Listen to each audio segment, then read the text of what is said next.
bienvenue dans Prima Insieme, seconde partie, toujours en compagnie de Vincent et de Nico Maranink, ou Théâtre Mascone et Mascone, comment vous l'appelez? Il y en a qui m'appellent Mascone, il y en a qui m'appellent Mascol, et de la première génération. La première heure. Voilà, de la première heure, les fidèles, les enragés, ceux-là. Chacun dit un peu ce qu'il veut. Aujourd'hui, je veux dire, bon, je sais que les gens savent que Nico c'est pour rire, ou Mascone c'est pour rire, donc je pense que là-dessus, il n'y a pas de... Les gens ne se trompent pas, quoi. Vous êtes sur scène à Ajaccio la semaine prochaine. Oui. On va parler de ça, bien sûr, de votre nouveau spectacle. J'ai envie de savoir, moi. Mais avant cela, vous le savez, avant de rejoindre Diane aussi, qui est du côté de Bastia, on va jouer avec vous, Vincent. On va jouer à quoi? Tout à fait. Mais, comme d'habitude, comme tous les vendredis, une petite question sur l'invité. Ceux qui ont bien suivi l'émission et l'actualité de notre invité ne vont avoir aucun mal à trouver la réponse. Donc la question d'aujourd'hui, c'est tout simplement quel est le titre du spectacle, du nouveau spectacle de Théâtre Mascone? Donc voilà, cette affiche c'est pas sur l'affiche. Hein. Elle a combien d'années cette affiche Elle est depuis le début. Hein, et de temps en temps, vous mettez un petit titre dessus? Un petit titre, mais jamais de pub. C'est vrai. Tous ceux qui ont essayé, je leur dis, mettez-vous derrière. Mais on ne nous voit pas. Je dis, vous voulez pas qu'on vous voit à vous et pas à moi, quand même. Comme ça, ils repartent très vite. Donc un titre cette année, effectivement, voilà. Un bandeau qu'on voit. Voilà, un sous-titre. Hein, donc vous téléphonez pour donner votre réponse au 0800 00 900 et ils sont à gagner tout simplement des places pour le spectacle. Voilà. Ajaxien. Les places pour le spectacle à Ajaccio, donc c'est 28, 29 et 30. Oui. Voilà, c'est ça. 28, 29 et 30 novembre. Mercredi, jeudi et vendredi prochain. On y sera. Et une qui y sera vraisemblablement, puisqu'elle aura eu le temps de redescendre de Bastia, c'est Diane. Diane, ça va toujours, j'espère, dites-moi. Oui, ça va très bien. Je suis toujours en très très bonne compagnie, comme vous pouvez le voir. Oui. Vous, Luc, et puis tous vos invités, à qui je fais coucou encore une fois. Je suis en compagnie d'Anne-Marie Cambon, bonjour. Elle est le prix Ulysse cette année du premier roman. Et puis il y a Javier Cercas. Bonjour Javier. Bonjour. Vous êtes aussi prix Ulysse, vous avez reçu ce prix pour l'ensemble de votre œuvre. Et donc en fait, je voulais vous dire, Luc, le prix Ulysse, qu'est-ce que c'est? C'est un prix qui depuis 10 ans est décerné dans le cadre d'Artemar par des insulaires. Ils sont à peu près 7 dans le jury et chaque année, ils font un petit peu leur choix. Et cette année, voici nos 2 lauréats, j'ai la chance de les avoir avec moi. Alors je vais commencer avec vous, Javier. Vous défendez Anatomie d'un instant, publié chez Actes Sud. Mais votre carrière a été jalonnée par de nombreuses publications. On ne peut pas oublier Les Soldats de Salamine. Votre dernier roman, est-ce qu'on peut avoir un mini résumé? Parce que je n'ai pas eu la chance de le lire. Ah, c'est difficile. Très difficile. Très difficile. Il n'a pas été publié en France aussi. Je crois qu'il sera publié. Non, je suis sûr. Il sera publié en septembre. Il parle... Je crois que finalement, c'est une histoire d'amour, une longue et complexe histoire d'amour qui se développe en Espagne des années 80 jusqu'à aujourd'hui. Et avec des délinquants, avec des Billy the Kid, quelque chose comme ça. Vous savez, Billy the Kid, quelque chose comme ces Billy the Kid qui ont devenu des mythes en Espagne aux années 80. Et un de ces types, c'est disons, le protagoniste du roman. Mais je crois que c'est une histoire d'amour, finalement. Oui. Demain, vous donnez une conférence ici, à partir de 17h. Ça sera autour de toute votre œuvre. Vous allez un petit peu revenir sur toutes vos publications. Et vous, Anne-Marie, vous défendez, vous avez été primée pour Une destination légèrement incertaine, publiée aux éditions Dialogue. Vous êtes intéressée à Ettore Majorana, j'espère bien dire son nom, ce physicien. C'est un Sicilien, je crois qu'on dit Majorana. Majorana. Voilà, alors Majorana est un physicien extraordinairement brillant, un jeune homme absolument fulgurant, qui a disparu en 1938 dans des conditions assez particulières. Il a pris un bateau pour Naples en laissant une lettre de suicide, mais enfin bon, clair. Puis finalement, arrivé à Naples, il ne s'était pas suicidé, il envoie un télégramme en disant « je reviens ». Et puis il a disparu, il s'est évaporé. Donc voilà. Vous aussi, cette œuvre, vous allez en parler ce soir à 18h au Théâtre de Bastia. Vous allez un petit peu faire le tour de votre création et de cette fiction qui est empreinte de tant de réalité. C'est un premier roman et il a été très bien salué par la critique. Vite fait, un petit mot, par exemple, Javier, sur Jérôme Ferrari qui vient d'être... Est-ce que vous connaissez Jérôme? J'avais une question pour vous. Jérôme Ferrari, notre écrivain national. Non, hein? Jérôme Ferrari, non, je ne connais pas. Alors on va vous donner... Jérôme Ferrari, c'est le dernier Goncourt. Mais vous êtes, bon, c'est normal. Je me demandais si le Goncourt traversait les frontières. Pas forcément, hein. Non, petit mot vite fait, Anne-Marie. Je ne l'ai pas lu. Je ne l'ai pas lu, mais je vais le lire. Et j'en ai entendu parler de façon très très élogieuse. Hein. Bon, Très, très je vais vous... élogieuse. À la fin, on en parlera hors antenne. Merci beaucoup, hein, Javier. Merci. Que vous passe bien aquí. Et Anne-Marie, merci beaucoup. Alors, on continue, hein, on continue à se promener tranquillement dans les couloirs du théâtre. En espagnol, donc en espagnol. Merci Diane, allez, à tout de suite. À tout de suite. Ça vous plaît la langue espagnole, voilà, Ah oui, Nico, hein beaucoup. Hein Moi, Vous parlez couramment. Oui, je parle castellan, moi. Hein. Castellan est Sud-Amérique. C'est pas l'espagnol. Y a En pas Amérique de- du Sud, il ne faut pas. Il n'y a pas de personnage hispanisant dans vos spectacles? Le tempérament hispanisant y est déjà par le côté balanin. Hein. Les balanins, on est très aragonais, hein. Comme la partie de la côte, je vais dire, jusqu'à de la banane jusqu'à Ajaccio. Hein. Oui, mais il n'y en a pas. Il n'y en a pas. On va voir tout de suite. Non, il n'y a a pas, fait un c'est petit vrai. pot Il y a pourri pas, de... non, il n'y a pas, il n'y a pas. On va c'est regarder, vrai. tiens, Ça on va viendra, vérifier. ça viendra. Le patron! Salut, Bibi! Oh, c'est pas parce que je vais chez le psychiatre que je suis fou, hein? Ceausescu, a cântat și aiguille! Era un tipul progresso! Fais attention!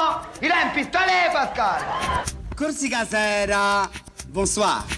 E poi vegetul, truc, truc, truc, truc. Laghiamo uno sto paese all'abbandono, là ce ne approfittano. Ma se n'è andata alluvione! Alluvia!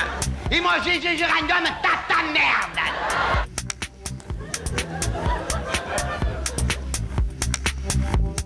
Avete qualche chiccoru? Tutte le mani. Devo bastimento qua là, ce n'è una che mi vigilete. Mila, va su, mi. Ci lasciano 3 biglietti di 50 sacche e 1000 donne in rumenzola. C'è Don Gian d'Orléans, di Jeanne d'Arc. S'apre 2 porte, si stinzano i dentoni, si mettono a suonare le trombette e in 3 minuti.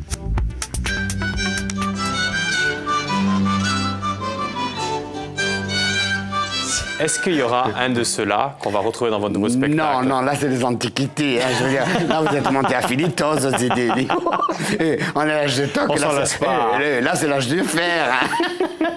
Et non, mais vous disiez vous-même que vous remettiez dans nos Oui, spectacles. mais là, je veux dire, bon, de toute façon, Cela, non. ce qui est en boîte, en image, c'est des choses très, très anciennes. Hein. Exactement. Sur 30 ans, donc là, je veux dire, ça, c'est la première période, ça, c'est la première quinzaine d'années. Des beaux, je veux dire, de cette époque-là, à aujourd'hui, il y a 15 ans quand même. Hein. Donc, et sur ces 15 ans, je pizzigue un peu à droite, à gauche. Donc, en fait, dans le thème, je prends, dans ce qui est ancien, entre guillemets, des personnages qui peuvent cadrer dans le thème que j'ai choisi pour cette fois-ci, qui est l'âge du toc. Donc, c'est pas le toc ajaxien. Hein. Le toc à Ajaccio, c'est le morceau. Oui. Moi, le toc, c'est la pacotille, là. Hein. Donc, je dis, on est à l'époque du toc. On est à l'âge du toc parce que tout est jetable, tout est... Enfin, c'est Kleenex, quoi.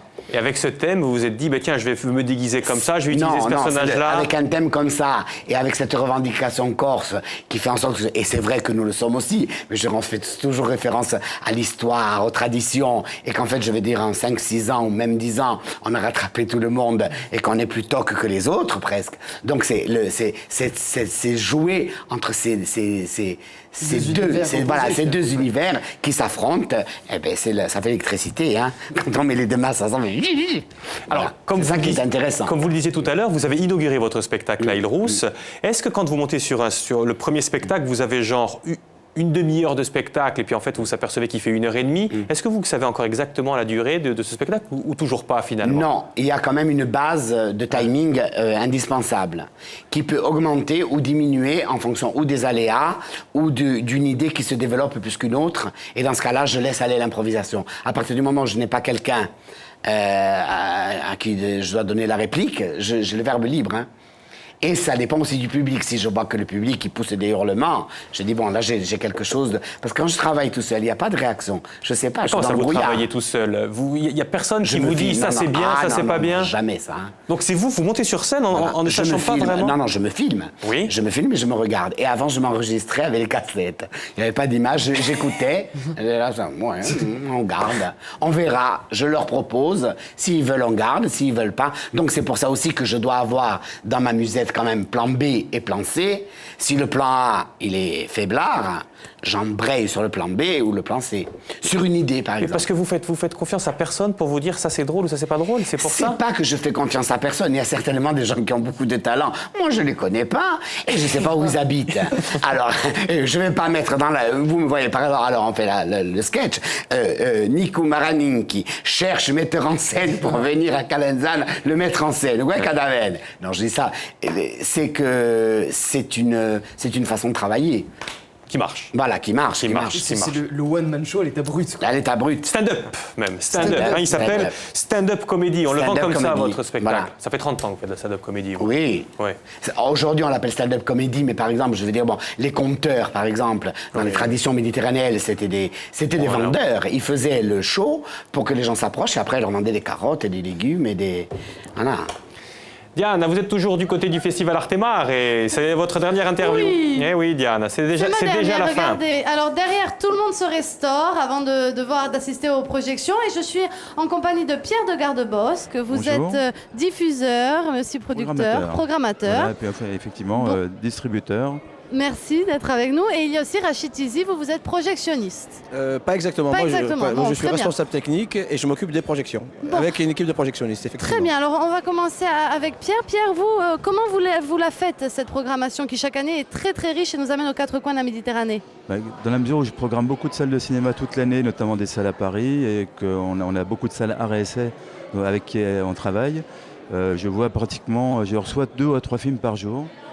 Donc j'ai quasiment toute la matière filmique qui sort en France quasiment. Vous et avez donc, un j'arrive large choix. J'ai un large choix et après l'important c'est d'arriver à affiner le choix pour être le plus près possible du public, des goûts du public, des goûts de mes goûts aussi bien évidemment. Sachant que les choix sont subjectifs, ça faut être lucide là-dessus. Mais j'ai l'impression que vous séduisez par vos choix le public d'Artemar tous les ans. Rachid, vous êtes ici à Artemar, mais j'ai entendu dans le péristyle de théâtre que vous sévissez aussi vers le Festival de Cannes. Alors ça fait un changement forcément d'ambiance. Oui, je ne sais pas si sévir est le bon mot, mais effectivement, mon métier, c'est de travailler sur beaucoup de festivals, un petit peu partout en France et en Europe et dans le monde. Et de défendre les films? Pardon? Vous défendez les films, vous les amenez avec vous et vous les défendez? Non, pas du tout. Non, moi, je suis, entre guillemets, je suis une sorte de metteur en scène et j'arrive sur un festival et mon rôle, c'est donc de trouver la technique et de mettre tout ça en adéquation, puisque de toute façon, vous savez que la multiplication des formats fait qu'il est très difficile d'avoir le bon matériel, le bon moment, surtout quand on est loin de sa base. Et donc moi, mon principal boulot, c'est au moment où ça doit démarrer, la projection a lieu dans le bon format, puisque c'est un choix du réalisateur, etc., et que tout se passe bien. Ça, c'est mon principal boulot. Merci beaucoup Rachid, merci Pierre. Voilà, c'était Luc, Nico et tout le monde en plateau. C'était un petit peu pour découvrir les différents métiers qui se cachent derrière le 7e art. Voilà. Eh ben, vous avez réussi. Je vais vous rendre l'antenne tranquillement. Ben, merci, vous avez réussi votre mission. Allez, revenez lundi, passez un excellent week-end et bonnes projections. Merci beaucoup Diane. Vous l'avez compris, ce week-end, vous pouvez aller du côté du Festival Artemar. En attendant, nous avons un gagnant ou une gagnante, je crois. Allô? Allô, bonjour. Attends, voilà, tout en même temps, ça se précipite. Angélique de Ghisonaccia, comment allez-vous? Non, venez des Chumorve. Ah, pardon, effectivement. Est-ce que vous avez la bonne réponse? Alors c'est l'âge du toc, si je ne me trompe pas. Ah ben, Exactement, c'est bien. C'est Nico qui va vous répondre, l'âge du toc. C'est parfait. Vous allez venir à Ajaccio? Non, malheureusement, je suis à Fresnay-Chumorve, Ajaccio. Alors à Bastia, vous voulez venir à Bastia-Fouriane, alors? Avec plaisir. Ah ben alors voilà, choisissez. Alors vous avez le 13, le 14 ou le 15? Décembre? Oui. Jeudi, vendredi, c'est un jeudi, vendredi ou samedi? Le samedi. Vous avez le temps de réfléchir, Voilà. ne vous inquiétez pas. Donc on retient votre nom, à l'entrée vous demandez et on vous laissera une enveloppe. Et vous avez même un accès VIP, vous pourrez aller voir Nico en loge, etc. Vous allez voir que je suis en toc et en toc. Toc brillant. Merci beaucoup en tout cas de votre participation. Nico, l'émission est déjà terminée. Eh oui. Donc on va recroiser les doigts pour la 32e fois. Il n'y a aucune raison que ça ne marche pas de toute façon. C'est reparti sur les planches. Vous êtes... comment vous vous sentez, vous? Ah, ben là, avant le spectacle, un peu stressé. Mais là, avec vous, ça va. On est un peu en famille, là. On vous remercie infiniment, vraiment. Je vous remercie, moi. Vraiment, merci pour Ciao, votre générosité. C'est reparti sur les routes avec Théâtre Mascone, Ajaccio. Et puis il y aura aussi les villages cet été, voilà, j'espère. Village, et puis même, on va faire Porto Vecchio. Il y a Marignana, la Casa Culturale le 27 décembre. Enfin, on va faire rire un peu les gens pour les fêtes parce que ça tire la gueule, hein, oui. Merci beaucoup, Nico. Allez, Allez, passez un ciao, excellent ciao. week-end et à lundi. Au revoir.